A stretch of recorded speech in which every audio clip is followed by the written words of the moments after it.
Welcome back to Open Line. Good discussion, good questions. We're learning a lot about civil asset forfeiture.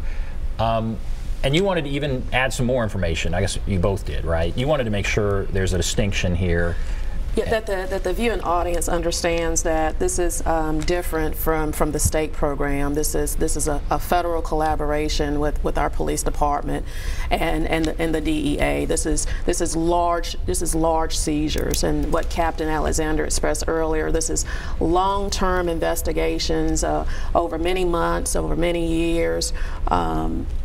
Did I hit all of it? No, no, that's exactly right. And it's also important to note, you know, we have one officer that's assigned to the DEA task force. That's also a measure that's approved by council, and that's been in place for years and years. So things that are seized as a result of these cases that we work with the DEA would be the primary seizing agency in regards to these cases, because they are large-scale, significant amount of cases that could involve in-state, out-of-state ties, out-of-the-country ties. So the DEA primarily does the seizing of the property, and it moves up through the federal court system. That is an entirely different system than one of our officers, for example, stopping a car, finding drugs, and maybe seizing things, which we do. That's the state of Tennessee seizure process, but that is completely separate from this federal equitable sharing program. And like the councilwoman pointed out, there's agencies all over the country. This is common practice of when they're involved in a case. You know, and our primary purpose here is these cases have a Nashville connection. And these drugs that we're seizing in these large-scale cases, they're headed for our city, and most of the time, quite frankly, have arrived here. But we've managed through the results of our investigations to take those drugs off before they reach our Nashville neighborhoods. And quite frankly, the fentanyl epidemic is quite scary for our citizens. We have addicts that may be a heroin user. So the same dose of heroin you took yesterday, or you may have been taking for months and months, if you take it tomorrow and it's laced with fentanyl, you will die. It will kill you unless somebody has Narcan nearby to try to save your life. And there's no way to tell if it's laced with fentanyl or not. And so we're seeing pills laced with fentanyl that you cannot tell that they are laced with fentanyl. So again, we're regardless of any programs that are approved or not, we as a department, and for the sake of our city and our citizens that are dying because of these heroin overdoses, we're obligated to continue these efforts. All right, we have several calls. We're going to go back to the phones here. Let's go to Lucy. Hello, Lucy. Hello? Hello. Go right ahead. Hey, y'all. Well, thank you, officer and councilwoman, for coming on. I think this is a very important thing. This is an old program.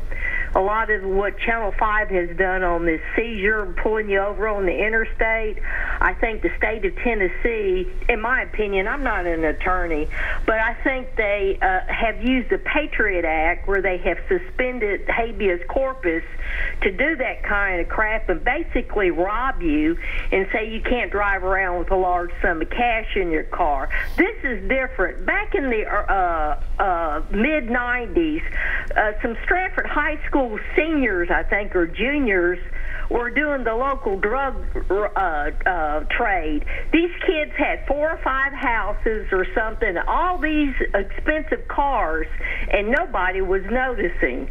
They weren't paying any taxes on that, and it caused a lot of problems in that high school over there. So I think they seized their property. I have no problem with that. I think every day when I turn on the news, has El Chapo turned in his resume yet to show to us where he got that over $3 billion in property and assets that he is worth? I can't wait for us to get our chunk of that, and I know the trickle down is probably just going to be, you know, blended into the 150 grand a year. When a drug dealer makes that kind of money, pays no taxes, then destroys your city, and once you become a junkie, that's a lifelong problem you'll have, and the citizens have to pay for that. They also launder their drug money. On 60 Minutes, they did a thing on shell companies and how they launder their drug money legally into the United States, the #1 country in the world, and on Drugs Incorporated. If you have not seen that program Drugs Inc. did on Nashville here about 10, 15 years ago, and the meth epidemic and the drug dealing that goes on here because it's a tourist town, you need to look at that. That causes us so so many problems here. It's All right, not Lucy. even funny. Well, So thank you. Thank you for doing this. I support this. I do not support this pulling over and taking your cash and not being able to get it back. But I sure support you guys, and thank you, Councilwoman, for going to the bat for these cops here. Thank you, Lucy. Thank you. Wow, Lucy has a lot to say there. She did. So, do you want to comment, either one of you, on that? No, it's obviously she had a clear understanding of a lot of the exact points that we're trying to make. So, but we appreciate that, and we like people to understand, you know, what the various systems are. It could be somewhat complicated, but I do think she makes an important point that this is tied into several issues that we have here in our city beyond just selling drugs. You know, quite frankly, most of our heroin addicts will admit to us they began as pain pill abusers, pain pill addicts to begin with.